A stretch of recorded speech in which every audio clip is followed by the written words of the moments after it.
ये स्टोरी है यूएफसी की। कैसे एक पार्किंग में काम करने वाले बच्चे ने कर्जे में पड़ी यूएफसी को बिलियन डॉलर का बना दिया। ये स्टोरी है वर्ल्ड में फाइटिंग की दुनिया में सबसे बड़ा रिवॉल्यूशन लाने वाले डैना व्हाइट की। तो रिलैक्स होकर बैठ जाइए डैना व्हाइट की अमेजिंग स्टोरी जानने के लिए।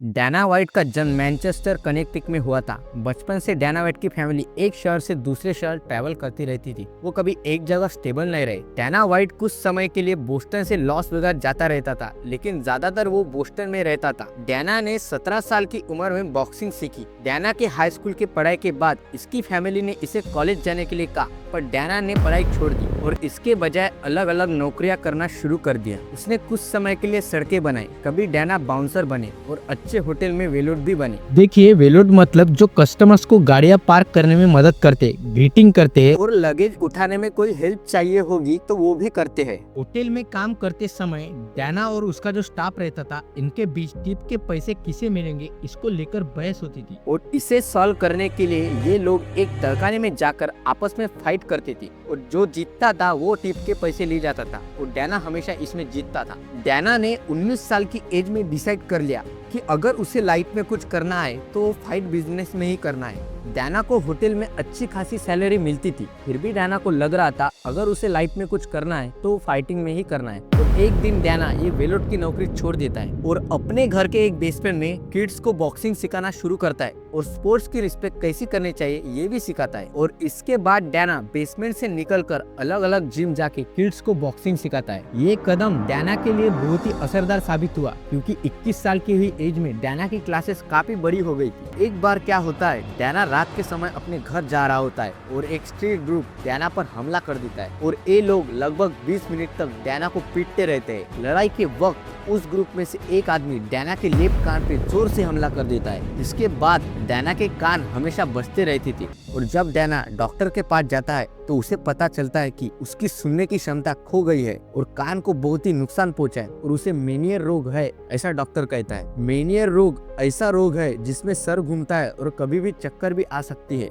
देखिए, ये तो डैना की लाइफ में प्रॉब्लम की सिर्फ शुरुआत थी। इस इंसिडेंट के कुछ दिनों बाद ही डैना को एक फेमस गैंगस्टर विंटर हिल का एक आदमी कॉल करता है और $2500 की मांग करता है। डैना इस बात को नजरअंदाज करता है और अपने काम में लगा रहता है। ये धमकी भरा कॉल डैना को कुछ दिन बाद फिर से आता है और कॉल पे गैंगस्टर डैना को कहता है कि उसे $2500 कल दोपहर तक देने होंगे, नहीं तो उसके साथ बहुत बुरा होगा। इसके बाद डैना अपनी बैग पैक करता है और लॉस वेगास चला जाता है। देखिए, डैना के लिए लॉस वेगास कुछ नया नहीं था, इसलिए डैना को यहाँ जल्दी बॉक्सिंग ट्रेनर का काम मिल जाता है और बॉक्सिंग की दुनिया में डैना अपने कदम बढ़ाने लगता है।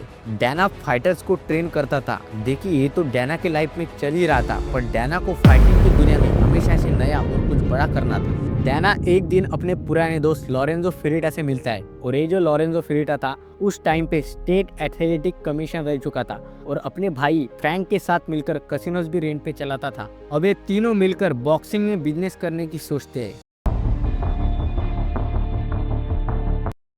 एक रात डैना और फ्रैंक कसिनो में थे, तभी डैना एक मार्शल आर्टिस्ट को देखता है और इसे डैना पहले से भी जानता था।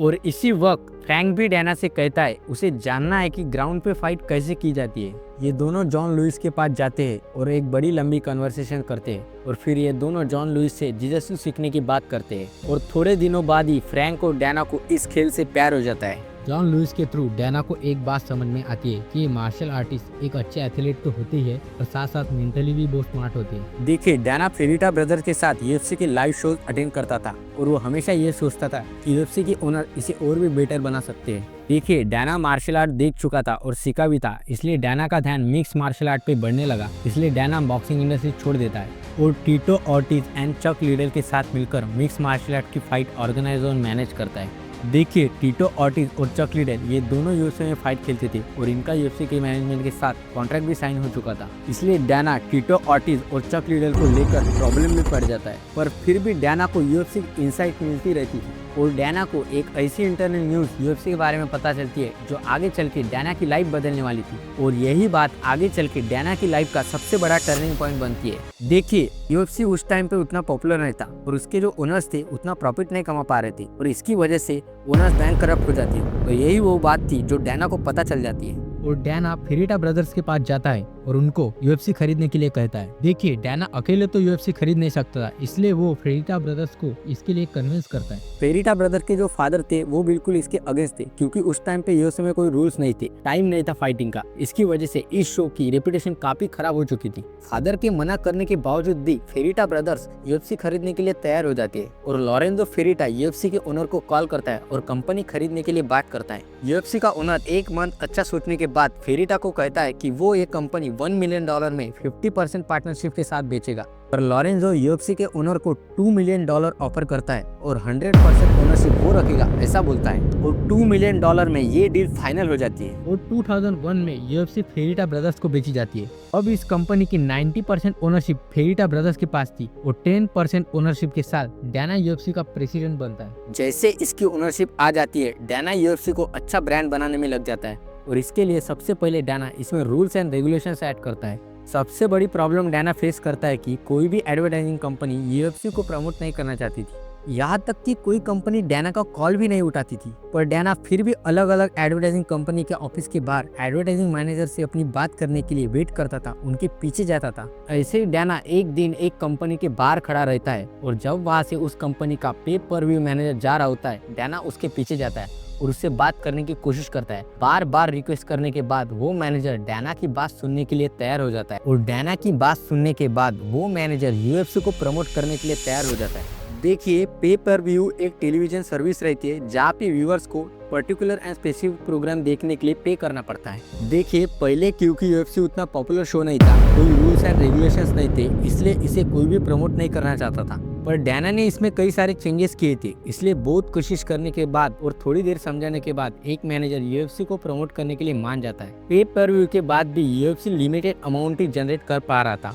और कई स्ट्रेटेजीज अप्लाई करने के बाद भी यूएफसी उतना प्रॉफिट नहीं कमा पा रहा था और 40 मिलियन के कर्जे में भी चला गया था। और अब डैना इसे बेचना चाहता था, पर लॉरेंजो इसे बेचने से इनकार करता है। इसके बाद डैना और लॉरेंजो रियलिटी टेलीविजन शो इस कंसेप्ट को लेकर आते हैं और इसके बाद डैना और लॉरेंजो डिफरेंट चैनल के ओनर्स के पास जाते हैं और उन्हें अप्रोच करते हैं, फिर भी उन्हें रिजेक्शन ही मिलता है। एक दिन लॉरेंजो का फ्रेंड उसे सजेस्ट करता है कि उसे यूएफसी को खुद प्रोड्यूस करना चाहिए और टीवी चैनल को इसे प्रमोट करने के लिए कहना चाहिए। और इसी आइडिया के साथ लॉरेंजो और डैना स्पाइक टीवी चैनल के पास जाते हैं और उन्हें एक कंसेप्ट बताकर शो को प्रमोट करने के लिए कहते हैं और स्पाइक टीवी चैनल वाले ये बात मान जाते हैं और एक कंसेप्ट और आइडिया यूएफसी का बहुत बड़ा टर्निंग पॉइंट बनता है। और इसके बाद पहले ही एपिसोड में यूएफसी को 1 बिलियन व्यूज मिल जाते हैं। ये तो सिर्फ शुरुआत थी, इसके बाद यूएफसी कंटिन्यूअसली हर एपिसोड में ग्रो होता गया। देखिए, आज यूएफसी $12 बिलियन का एम्पायर बन चुका है। ये सब कुछ स्टार्ट हुआ था डैना के ड्रीम से। डैना की लाइफ में काफी मुश्किलें आई और डैना ने अपने सपनों के पीछे भागना जारी रखा और यूएफसी को बहुत बड़े मुकाम पर पहुंचाया। दोस्तों, आपको ये वीडियो पसंद आई हो तो चैनल को सब्सक्राइब करना मत भूलना।